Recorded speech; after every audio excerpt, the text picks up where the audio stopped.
हमारे इंतहाई मुअज़्ज़ज़ काबिल कदर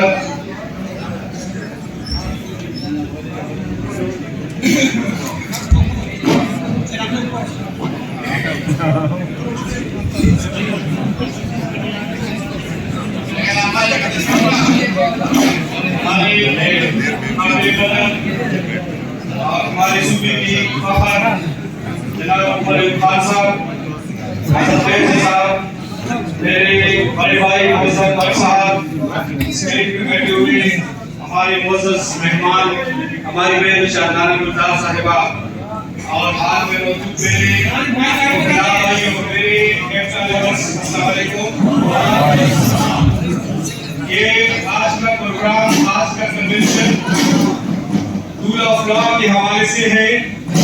मुझे ये बताओ कि सबसे पहले रूल ऑफ लॉ टीचर्स उसकी अमल करते हैं और वो आप सबके देगा कि जनरल इलेक्शन 2024 में हमने फॉर्म 45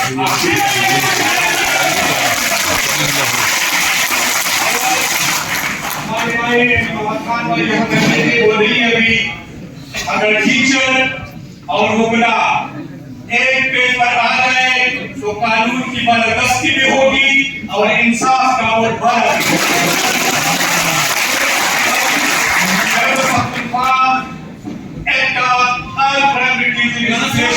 जो 1 लाख टीचर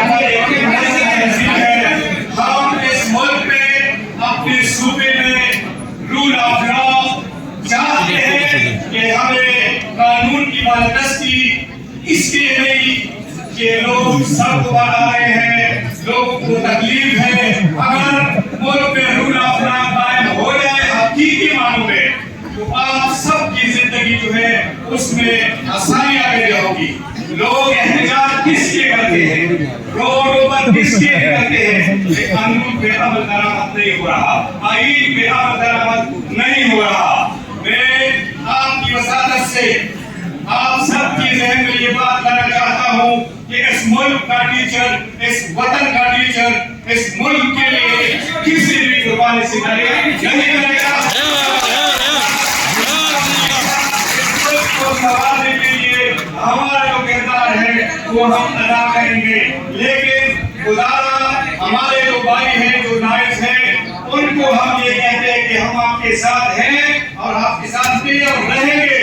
लेकिन हमारे सूबे खैबर पख्तूनख्वा में हमारे लिए असातिज़ा के लिए साबिका हुकूमत की गिरफ्त ने कानून पास किया है, लेकिन गुज़िश्ता 1 साल से उसके अमल दरामद नहीं हो रहा।